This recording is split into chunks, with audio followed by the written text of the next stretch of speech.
Shaming mad. Shaming very mad, okay? You know what, man? Like, I have put in, like, this is gonna sound like the most, like, first world problem-esque, trifle, trivial fucking complaining, but, like, just hear me out, okay? So, I think I mentioned this, in my, last video, that I wanted to do more structured narrative style, like video essay type videos.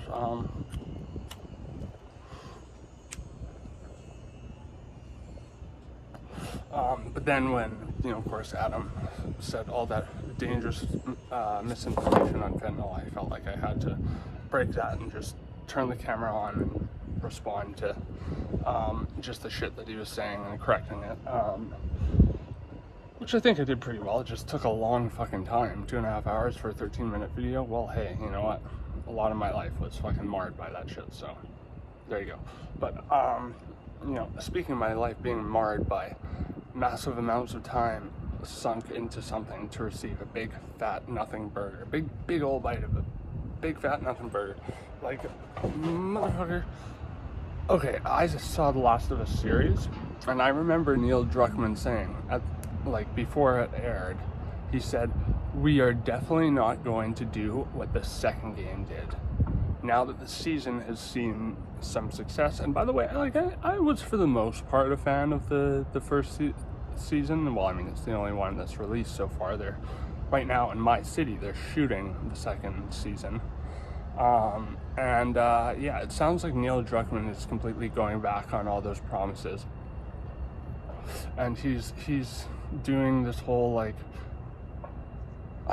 this trend that Game of Thrones, in my opinion, started, and I don't blame George R.R. Martin for this. I blame the people who tried to imitate George R.R. Martin, because, Neil, let me tell you, I'm sorry, you're not George R.R. Martin. Like, I'm not even a big fan of Game of Thrones, but I've read other stuff by him. I've read his first story, and he is George R.R. Martin, incredible world builder. But it started this paradigm in TV series, especially, and games, I guess, too. That would probably be the next biggest one, because it's kind of hard to do this in a movie without losing the audience. You need an extended narrative to be able to kill someone off and try to redeem that, like a beloved character, and try to redeem that in the eyes of the fans. Now, in the series, I thought they did it really well because, of a couple of things. It showed how everyone died in a way that kept Joel and Ellie alive. And this book that I read, actually, same time I was up in Alberta, playing The Last of Us, the first one when it first came out, not knowing that it was inspired by this book. Kind of the motto, the mantra of this book is carry the light. This book, the road, carrying the light, it's all kind of an allegory for suicide and continuing to truck on in life despite prospects leading you to loftier places, just falling flat. Because this book is essentially the father and his son who, Joel and Ellie, they live in this world populated by man-eating men, but they're not zombies in this, they're just cannibals, because there's nothing left to eat but people. And so the boy and the father are subsisting on barely anything, they're eating 3-day-old fucking beans and shit. And they're both deathly ill because of this fire that's just burning up the entire planet, hence why natural food sources are no longer a thing. And it's a very it's a depressing read. It's bleak, it's very bleak, but that's Cormac McCarthy for you, man. But it's also kind of got a lot of interesting life lessons. It's also got a lot of hard lessons, and hard scenes. There's a lot of the father trying to teach the kid to shoot himself with a pistol to spare himself from a worse fate, being harvested by cannibals slowly over time if the father dies. And like, you know, there's this great line, fucking, you know, I believe the boy is the word of God, and if he isn't, then God never spoke. Like, you know, it's very powerful, and I can, like, you know, you obviously see that crossover in the Fireflies, and, you know, when you're lost, look for the light. But I don't know how somehow the first entry in the Last of Us series went from the Fireflies just being another renegade band of like wannabe fucking like revolutionaries who really don't know what the fuck they're doing. And you know, it's shown you pretty clearly in like, you know, like these are one of the types of games I'd never skip the cutscenes, no matter how much I started to hate them halfway through the second game. But I'll also go around, I'll find the notes, I'll read the notes, I'll listen to the tapes, and it's made very clear that Abby, the villain and main character of the second game, this is a narrative problem that could be fixed very easily, and I'll explain that why towards the end of the video. Because I listened to Sardonicast talk about it, where it was I Hate Everything, Ralph Seppi Jr., YMS, Your Movie Sucks. It's a great cinephile podcast, especially for those of you who are a little jaded like me and you know, don't like buying into the hype of stuff just because of that hype and nothing else. But like I was genuinely impressed with the first series, or the first television adaptation. Like, I didn't even realize how word for word so much of it was. I mean, that being said, it wasn't perfect. It, like, the episode structures I felt were a little either rushed or disorganized, like especially the last episode, which is like kind of the most important in the whole narrative. Oh, by the way, major spoilers. But yeah, the second game spoiled this entire series. So, you know, if you're of that mindset, then whatever, right? But I'm getting into it, so.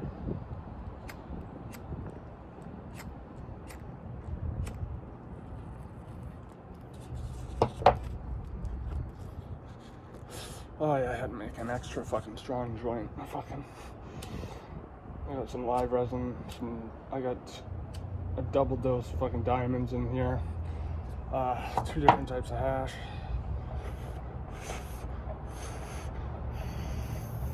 some gongs, honey oil. Oh yeah, fuck, I need a strong joint after fucking the countless hours I put into fucking. Okay, so after the series aired, I was like, this is fucking sweet. I love Pedro Pascal as Joel. He's such a great actor, and I've been dying for him to get a serious role like this. And like, by the time I actually was able to play the first one again, I had a hard time not picturing Pedro as Joel. Now, when I first played The Last of Us, it was for PS4, when it like initially came out, and yeah, I was just working too hard. I couldn't really pay attention to it fully. So like I felt a visceral impact from it. So after the series aired, yeah, paid for it on Steam, because I didn't know it wasn't released for PC. I thought it was just expensive because of the series. And like games on PC typically are far more expensive than on console. And so yeah, I bought it thinking it was on PC, but it ended up being a pre-order, so I had to wait 2 months. Waited 2 months. I could have just gotten a refund, but I decided, fuck it, I really want to play this game. I'll wait. Booted it up, crashed in 10 seconds. Got my Steam dollars back. Steam, thank you, you're very good for that. but I had to play this game. So I went out and I forgot the fact that I even had a PS4. I thought I had a PS3 for some reason, because it's been that long since I played it. I've been a PC gamer for a while now, for the most part.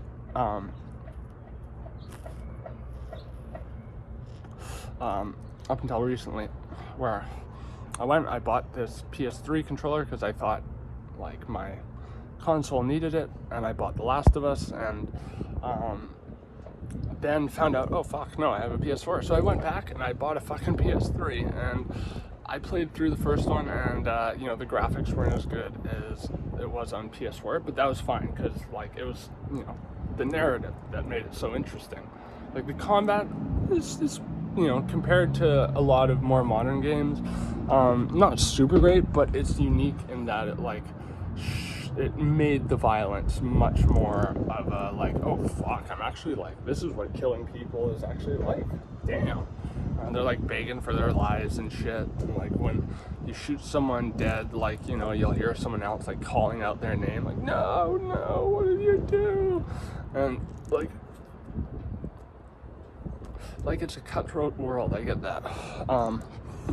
But like, I think, yeah, Neil Druckmamn, like he said after reneging on his promise not to do what the second game did, he said, you should know by now, I'm not afraid of killing off characters. I was like, dude, that doesn't make you a good storyteller. Like, okay, so this is what I think happened. I think he got a little drunk off of the fucking buzz from the first game, because the first game was like probably one of the most emotionally charged games to be released in a long time, and I can't think of any like modern examples, and I like to play cinematic games too on PC, like you know, I love the House of Ashes fucking series, and I loved Detroit Become Human, Heavy Rain for all its silly dialogue I enjoyed, but like even Heavy Rain, or Indigo Prophecy, whatever you want to call it, like, alright, wait, was Indigo Prophecy a game before Heavy Rain? I can't remember. I think there's an origami killer in that as well, but I'm not sure. It's like, I've only played Heavy Rain recently. But anyways, that's neither here nor there. So, I get it on PS3, play it, love it. Like in the first time I played it, because I guess I wasn't really as immersed in the cinematic moments of the first game, I actually was like, oh well, hey, if they can save humanity by killing her, fuck this little girl. Like, well, poorly phrased on my part, but like, you know, like if her death is a martyrdom that saves people from this awful fungal infection that turns them into fucking clickers, you know, crazy fungal zombies based on like an actual species of cordyceps that infects ants in the Amazon, like, then whatever, fine. But like either way, like Joel had this attachment, and you know, it's like, I think it was an interesting narrative exploring how like what he did was kind of, it could be debated that it's selfish, because he sees Ellie as a proxy daughter, but I don't think that's necessarily a bad thing. Like, you know, it's not simply her supplementing the role of the daughter he lost. It's him sort of revitalizing that, you know, good person within him who was a good parent. And yeah, so in the second game, like, I knew about what happened to kick it off, and, you know, again, spoilers, but this happens right at the beginning of the second game. It sets up the whole story. Joel gets brutally beaten to death with a fucking golf club after being tortured. You're like hearing him scream and shit.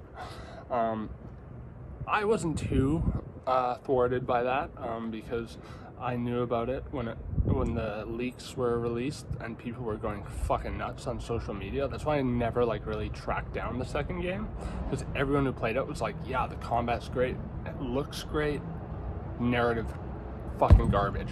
And like, another thing that makes it so hard is the narrative. Like, you can tell Neil Druckmamn thinks he's like doing some really highbrow shit here. Like, he's really making a profound comment on how revenge creates this cycle of violence, and like, yeah, we get it. Like, that is a parable told like just ad nauseum at this fucking point in human history and culture. Like, come on, dude. And like, he also, I don't know if this was exclusive to the series, but he said that like the television adaptation, that a lot of it was an allegory for like the Israeli militant fucking subjugation of Palestine, which, hey, like, you're not gonna find someone in me who argues in favor of Israel there, because like, I don't blame you know, the Jews who live there for that, but I do blame the like people like Netanyahu, his government. Like, you know, I watched the Jordan Peterson Netanyahu fucking interview, and he was so shameless about like, oh, these people are so disorganized, they wouldn't even put together a country if we didn't fucking make one. Like, he was just shameless about fucking, you know, what it's essentially like almost genocide, and has caused, you know, not only problems for them, but like problems for the world, like the Munich Olympics incident and whatnot, you know. And you know, it kind of, which set the precedent for Mossad running around the world just fucking killing people. But I mean, granted, a lot of those people were bad, like the Nazis, who they tracked down in fucking South America and like torture fucking all night until they died. Like that one dude, I can't remember his name. I don't even know if he was a Gestapo. I think he was like some sort of high ranking in a concentration camp. I think the Allies from the Western Front were coming to the concentration camp, and he just marched like 25,000 Jews out into the forest and just fucking got his soldiers and him. They just all mowed them down with their MG42s or whatever. I mean, I don't know specifically what gun they used, but I'm imagining it's an MG42, because, yeah, if you want to, like, you know, saw a massive wall in half, that's a pretty good tool for that. Just make sure there's no one on the other side, because you'll probably saw them in half too. So, yeah, needless to say, he probably created a mass pile of like a fresh human grave just within an instant doing that. So, you know, when Mossad tracked him down, tortured him to death, yeah, whatever. If he's guilty, I'm not gonna, I don't feel bad for the dude. But like, if that is like largely kind of the subtext in terms of like social commentary, that makes some very, very sussy statements if that narrative, or if that commentary carries over in the second game. But I mean, I want to more so though just talk about how the second game was Neil Druckmamn pissing on the light, which again, as this book outlines the road, which I think it's very similar in The Last of Us. I think The Last of Us is essentially like a retelling of the road, just with cooler characters, you know, some positive character interactions, as opposed to just like everyone they meet wants to fucking eat them, or everyone they like run into essentially on the road. But yeah, like the first game and the second game both give you ample evidence, if you look around for the notes and the tapes and all that, and listen to that, like, it doesn't matter how many fucking giraffes Abby's dad saved in flashbacks within flashbacks within flashbacks, told in the second half of the game, after like an abrupt, what you think is climax to the whole narrative. And it kind of is, but it stops there and then goes to a flashback. You're playing as Abby, and then she flashes back again, and her father is saving a giraffe, and she, you know, just from memory, you know, like, she was the one who beat Joel to death with a fucking golf club, like really brutally in front of Ellie, to prove that she was getting revenge for her nice draft saving young girl killing. Well, would have been young girl killing. I mean, maybe he saw some young girl's brains open and it didn't work before, and he's just trying to do it again. You know, like he's not a good person. He's not a good person. There's no, like, you can't sympathize with Abby at all. That's the thing. You can't sympathize with someone who is introduced to the game killing your favorite character from the last one.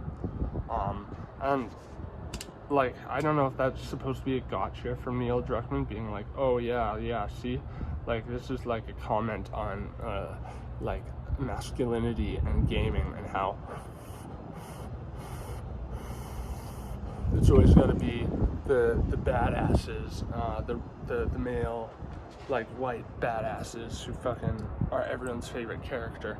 And it's like, you know what, like, I was willing to look past the whole golf club shit and enjoy the game, and I enjoyed the combat for the most part again, but I feel like you spend less time playing as Ellie and more time playing as Abby.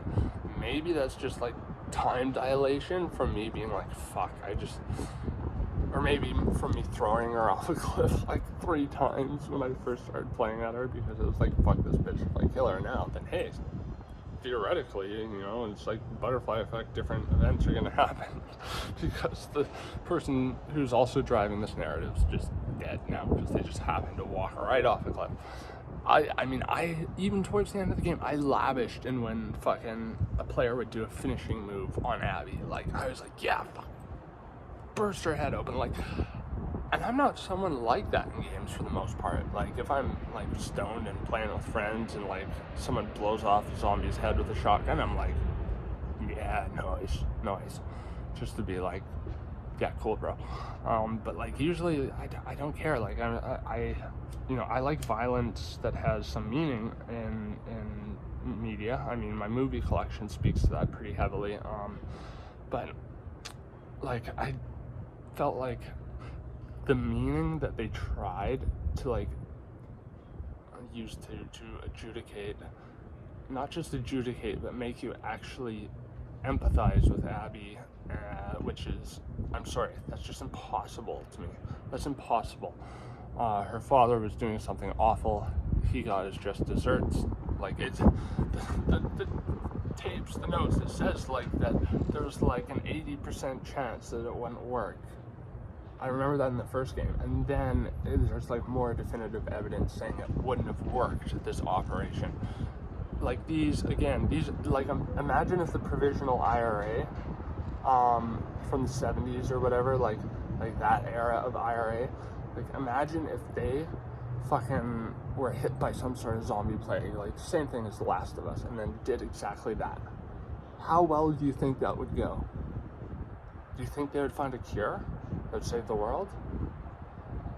No disrespect to them. I mean, like, these guys were fucking oppressed by British occupation, and like, you know, like, they had curfews and shit like that, like stuff we can't even imagine. You know, not that I think it's a nice thing of them to go around and like just bomb pubs with like tons of like innocent civilians as casualties, but like, you know, I don't judge their violence too harshly because they've known nothing but violence growing up. But like the Fireflies, they are kind of the same thing. They are a reaction to a totalitarian regime, and you know, they say this regime isn't working, so we're gonna try to pick up the slack and make it work. And you know, there are countless examples in history of that. And how often does it work?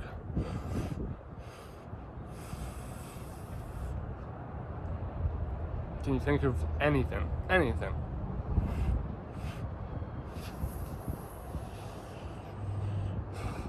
Okay, I can think of a few things, but like, you know, just barely, and beside the point. Like one thing I really didn't like about this game was the inability to make certain choices that like I in no other fucking circumstance would make. Sorry, I got my coffee inside. Like, typically these are choices made in cutscenes, and major spoilers for people interested in the series who don't know what happens already. Not only does Abby kill Joel, she kills Tommy, and Tommy was like, after Ellie, Joel, Tommy, those are like, in my opinion, the characters who make the game. Unfortunately, I felt like Tommy wasn't fleshed out enough. Nowhere near enough. But that was done a little bit better in the series.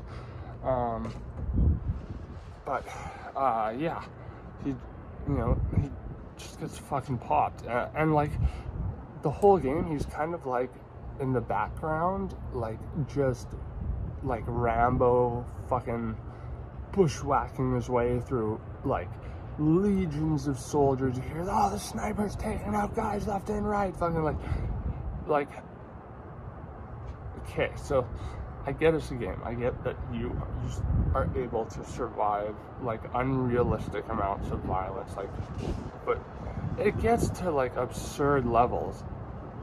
And this is coming from someone who likes Tommy as a character, but he's in a city where there's like two groups who are both very effective hunters, who are now effectively people who have grown up in this post-apocalyptic world. Like, the thing that made the relationship between the father and the boy and the road, and the relationship between Joel and Ellie so interesting, like another layer to what I think were initially, at least for Last of Us, The Road is a fucking amazing book.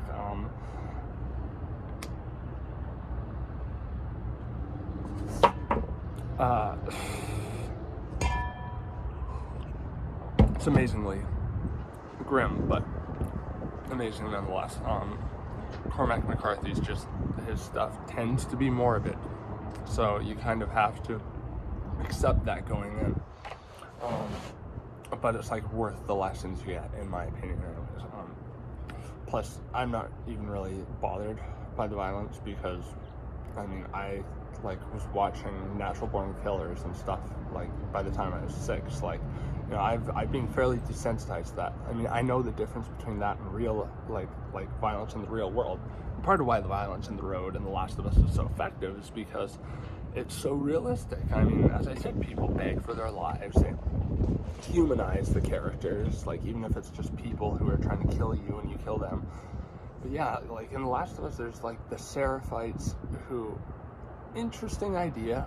I think it would be like more compelling if they were just like people who were like tree dwelling, like super agile, like, you know, some sort of like almost Attila and the Hun type of group, just without horses. I mean, like yeah, sure, they could have horses too. That'd be even cooler. But I mean, the thing with the Huns is, you know, it was they would say that like a Hun wouldn't be able to walk without their horse, because they were trained to fight on their horse since they were a kid. Yeah, so like, you know, like they'd have to be able to get off the horse and fuck with you if you shoot the horse in the game. But they're interesting on a surface level, because the way they interact is through like whistles and stuff, which is like, it's completely defeated by having closed captions on, which you usually want to do in games like this. So I think that was kind of a weird choice.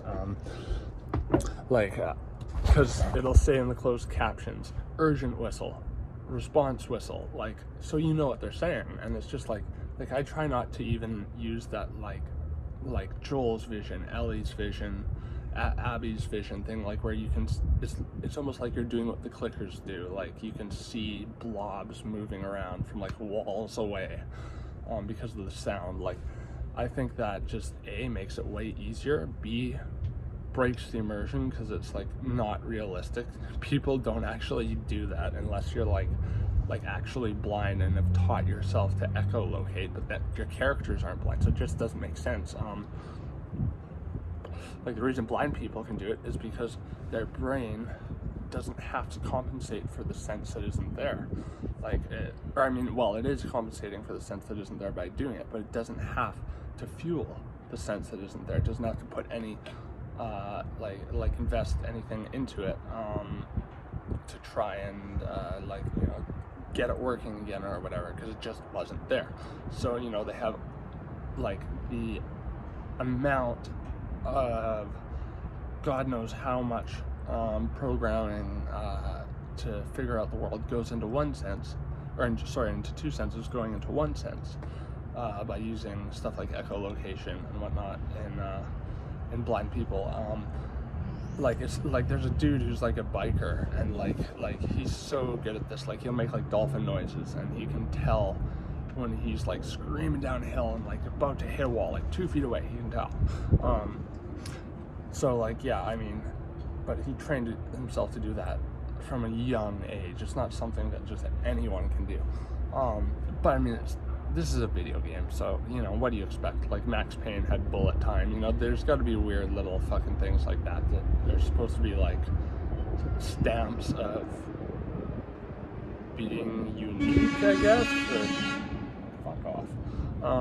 Or just, like, having characteristics like that, people will associate with the game. But the hearing part, I've never heard anyone, and I remember a lot of chatter on social media back when I used Facebook. When The Last of Us 1 came out, The Last of Us 2 came out, about people talking about it.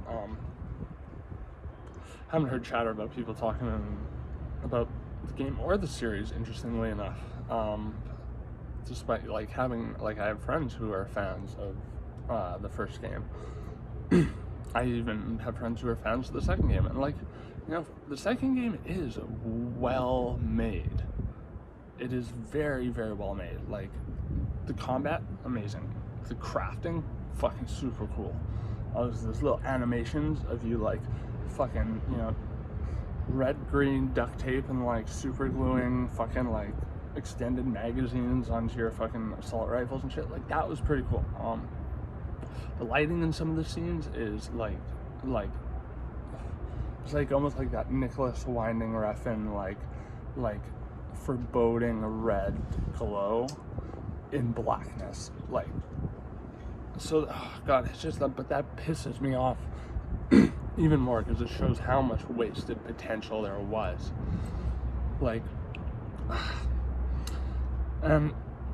Okay, so I think Neil Druckmamn did a terrible job of telling the story. If that's not fucking clear already in the second one. I think there's many ways he could have gone around it. I remember the Sardonica cast guys. Again, I Hate Everything, Ralph Suppy Jr., YMS, all great channels if you like film criticism. I think I Hate Everything, he does more, he just talks about shit in general that he hates. He did one on creepypastas, which, hey, most creepypastas suck. I think they're so fucking overrated. They're just essentially the internet's first, well, not first, I'm sure, but first popular sort of spin-off of what we would consider to be urban legends. But the notion of the internet takes the mystique of the urban legend away, at least how we knew that concept prior to the internet, because one of the things about them was, from every person you heard it from, it would differ from the last person's account, and not just in oh, this is a different person articulating it in their own words. No, it's different stories or different versions of the story. Anyways, getting back to the fucking game, man, this is what I landed on as the best fucking way they could have fixed this narrative. I still think the outcome is terrible, and I think they should have just avoided that. I don't think they should have killed Tommy. I don't think they should have had this, okay, we'll forgive each other and go our separate ways thing. That's just okay, obviously setting up a sequel so we can keep doing this shit that, like, we don't like doing. By killing Tommy, they have effectively, like, precluded themselves from being able to do this with another game. But how I think it would have worked the best is if they spent the entire narrative cycling between Ellie, Abby, Tommy, occasionally Tommy, and Jesse. And Jesse, like, he's not much of a character, I'm not gonna lie. Like, he seems like he's a cool guy, but you don't really get to know him. And then he just gets popped. But I would have liked to have gotten to know him a little bit more. I wouldn't have minded that at all. So, like, I think if they had the narrative swapping back and forth like that, so it wasn't just you play as Ellie until you get to the, like, grand fight with the grand climax where you fight Abby and like, kill her people, and, like, you know, Mel, who, by the way, Mel looks so much like my ex, the one I constantly mention because she kind of fucked my life up as a teenager, who was like my drug dealer and way fucking older than me and shit. Like, she looked like her, except my ex was a redhead and, like, younger. But yeah, no, Ellie kills her, finds out she's pregnant, feels really bad, and it's like, and they try to make Ellie look like a criminal for killing their dog and her, and it's like, no, she's just killing, like, those who could kill her while she's seeing red in this, like, in frenzied fucking warpath she's on to fucking take revenge. Like, and one example of, like, why I don't like why the game didn't let you make decisions that would have been very pivotal. Like, Jesse and Tommy are going out to, or no, I think Jesse's going to find Tommy, but Ellie's so blinded by revenge that instead of going after what would be her surrogate uncle to find him, and maybe all together go fucking take out Abby as she sets up her shit with Owen and the little trans cultist fucking dude and the sister of that cultist, like yeah, and the cult thing is just overplayed. I think, like, just cults or movies, like horror movies or horror games, just, I don't care anymore. It's such an overused trope. Like, if they were just people who lived off the land and like raised themselves to kind of have, like, maybe like a vague pagan belief, as a way of just, like, you know, giving their lives meaning while they're kind of living the force and creating these crazy fucking what do you call them, switchbacks or whatever, like, that cross over fucking massive bridges, and, like, because, you know, it'd be hard to sell all that on them, like, not having crazy beliefs, because, you know, you could very easily die just by falling off of one of these things that they, like, use on the daily to fucking cross Seattle with.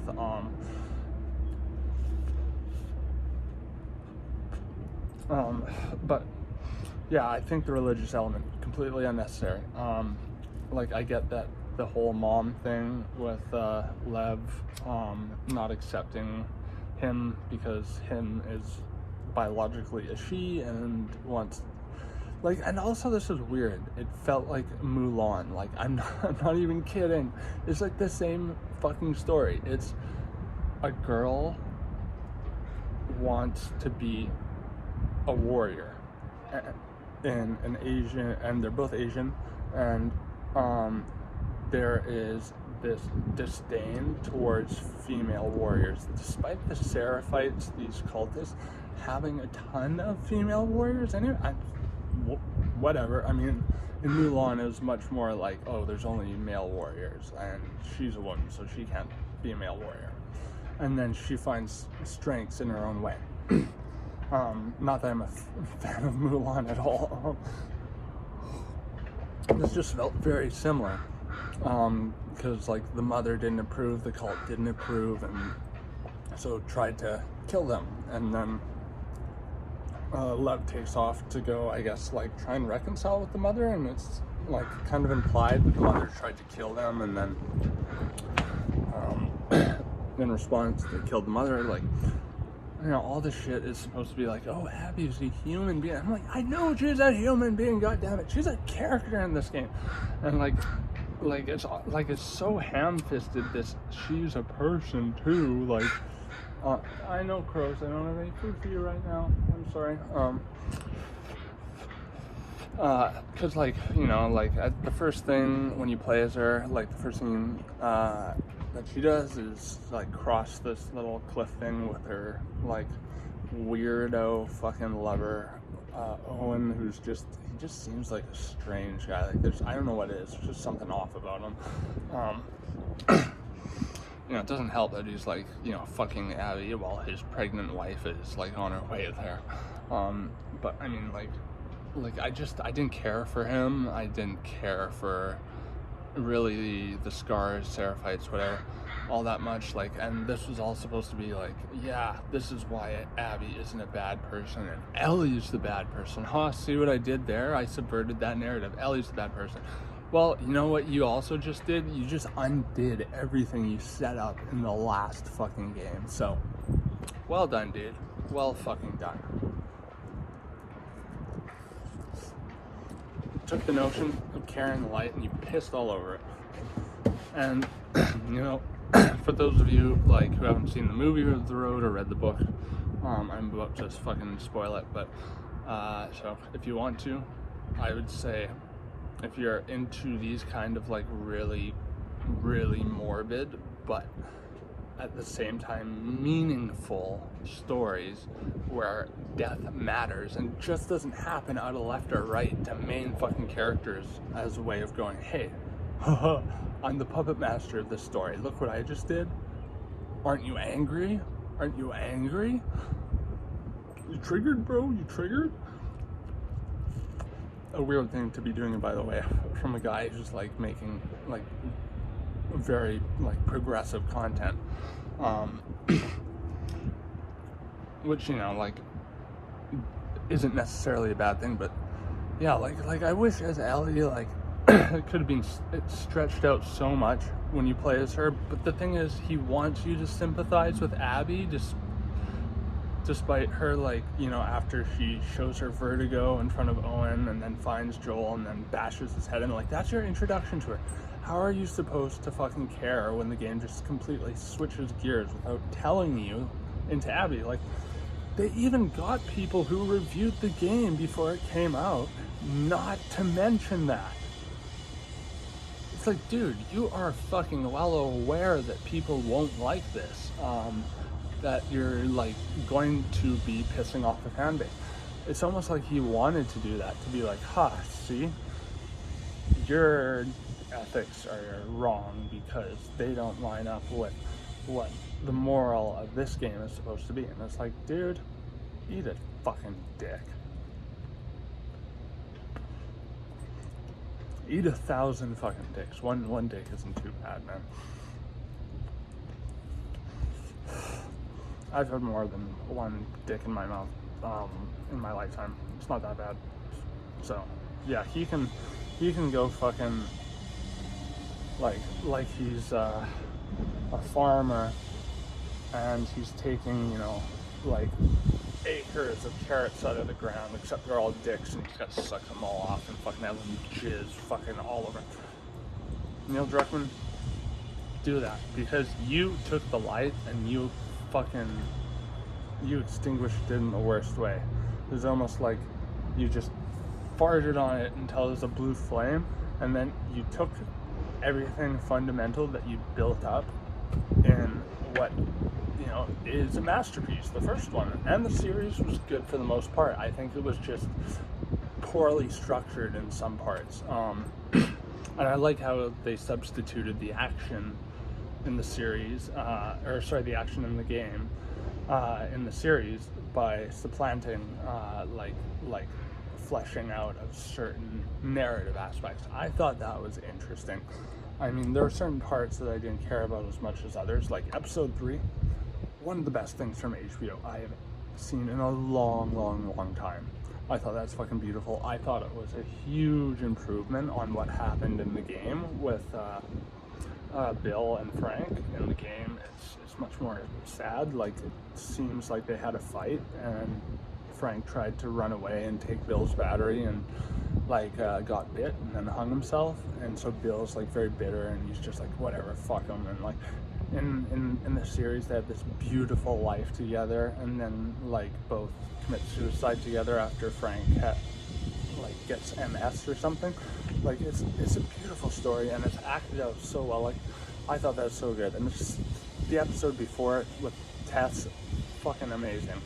And again, it's a funny thing that in the movie The Road, it's the same actress who comes out and saves the boy at the end. Or, well, you don't know. She could have malicious intentions, but like, it seems to be implied that she doesn't and her family doesn't, but you don't quite know definitively. Like, I'm trying to think of what the equivalent of The Road would be if they were to make a sequel that just completely like middle fingered the source material so hard that what would that look like? Okay, let's say it's suddenly revealed that the boy has, by virtue of being born into this world, he's being exposed to whatever has been creating these fires and everything enough to the point where his lungs and like maybe he's even growing new organs and shit. This is getting a little like on the Cronenberg side, but I mean, we're speculating here. We're making up stories, so and I'm not Cormac McCarthy, obviously.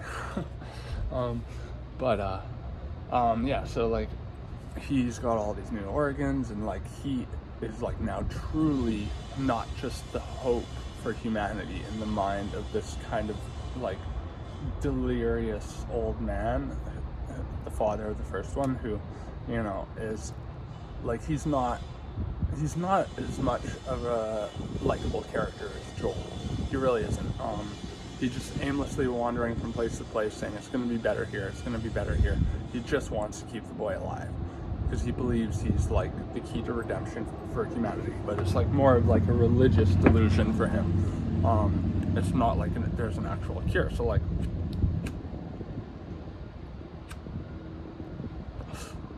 the boy gets all this stuff, and then, you know, it's revealed that the woman of the family had been following them and then poisoned the father, and, you know, that causes the boy to just kill the fucking family, and one person gets away and then comes back in the next scene and then cuts those new organs out of the boy and leaves them alive, and he's got to stagger through the rest of the story just slowly dying from exposure to all the ash from the fires ravaging everything. I think that's not even as bad though. That's not even as bad as like just everything in the second game. And like dude, I was, up until a week ago, I was fawning over The Last of Us. I like that, as I said, I like since like I fucking have a PS4, but I haven't used it in a while. I needed to buy a new controller. I thought I had a PS3 for some reason, bought a new controller, realized, oh fuck, this is a PS4, whoops, and I bought The Last of Us, but which was only $10 for PS3, so whatever.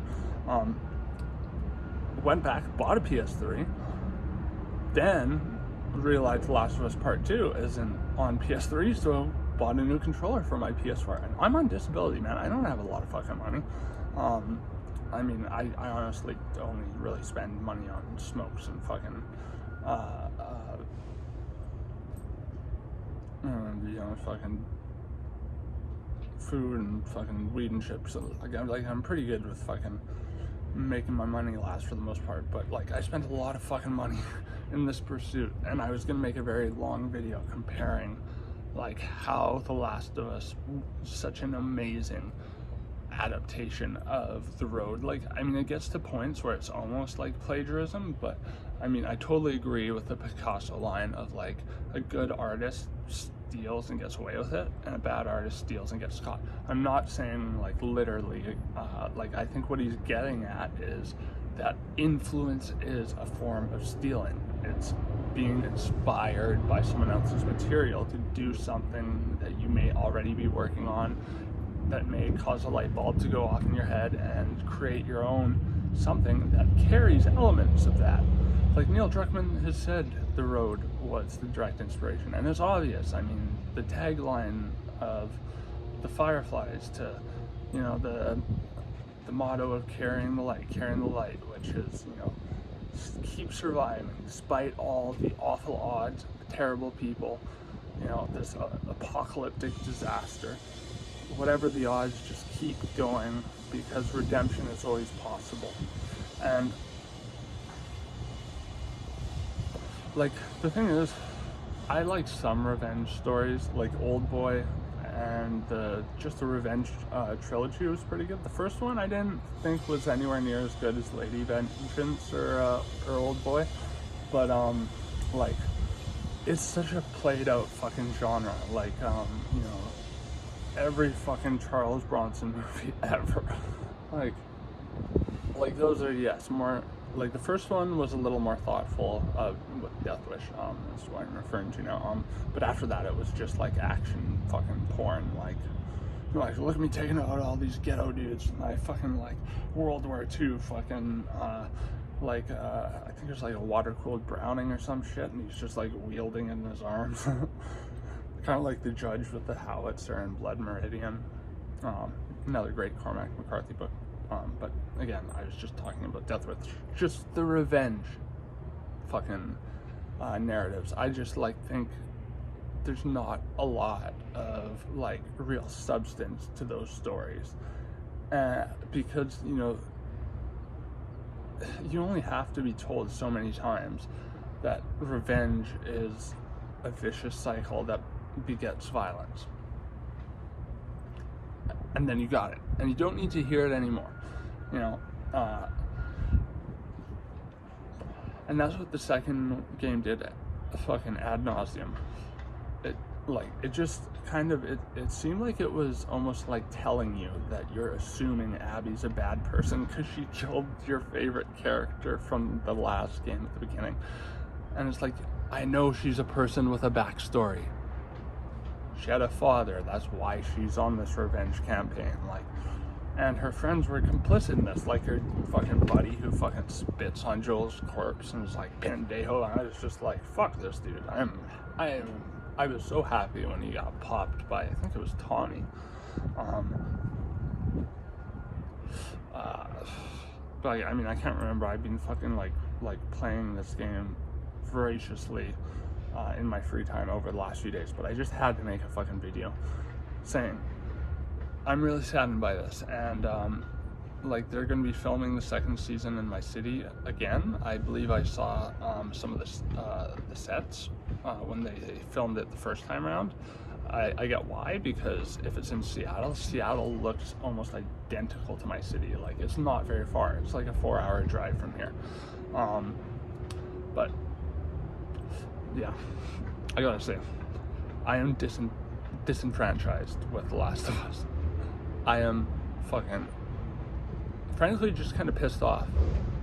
You know, it's like, dude, Neil Druckmamn, if you care about like people who are marginalized in society, well, you know, guess what? This marginalized person just spent a fuckload of their disability check on your fucking chasing your stories, because I was so enamored with them, finding so much meaning in them, and then you just completely like just swept the floor with the last game, or well, with the first installment with the Last of Us, and then yeah. So you're also reneging again on what you said. I remember this at the beginning of like before the first episode of the series aired, you said you will not go in the direction of the second game because you almost lost the entire fan base by doing that. And I was very cautiously optimistic going into the second game. And I do think it is a well-made game. It was fun to play for the most part, but it just, like, I mean, yeah, you got me to hate Abby so much. I rejoiced in a scar smashing her face in with a giant club. Like, I was just like, I wish it would have gone down that way. So yeah, your whole revenge violence cycle message that you're like fucking throttling people over the head with this like very ham-fisted fucking story that took you 5 years to tell, or to make and you know, release to the public and tell it through this game, and then I guess now it's going to be told on television. And like the fucking like I'm kind of glad I played the first game like in depth, like really paying attention to it after the series, because the series is almost word for word what happens in the game. As I said, there's a few adjustments, some good, some kind of like when Joel gets the fucking stab through the stomach, that was just kind of like, oh, what the fuck, like it made a lot more sense in the first one, the first installment that was in the public lens, the game. But I mean, if it's just going to be a word for word version of the second game told over 2 seasons, I mean, like, you kind of lost me. I don't really care for this story now. I don't want to hear it again. And I've tried so hard. As I said, I wanted to like this game. I really did. But the characters were dry as fuck. They were very two-dimensional. The game was trying too hard to make you like do this thing, and if you don't believe in this thing that we're forcing you to do right now, then you know you're just wrong, or you're supposed to feel bad. Fuck off. Like, you shouldn't be doing that to people who want to play some video games, have a cool experience, maybe blow off some steam in the process. So yeah, anyways, before this gets to an hour, I'm just gonna shut down and say I'm mad, and yeah, Neil Druckmamn, if you ever see this, I want a fucking refund. Like, that's how much I'm fucking pissed off. I'm still gonna read the rest of this again. First time I read it again was when I was working in Alberta. The movie, if you're not into books, the movie is pretty good. It does hit the marks for the most part, but it doesn't have the immersive world that Cormac McCarthy paints through words. Like, he really just, like, I'm a visual learner, but he just, like, very effectively, like, just illustrates these vivid scenes of gray and black and bloody, and like, but with poetic, like, eloquence, and like in his Cormac McCarthy way of like minimal punctuation, run on fucking paragraphs. Like,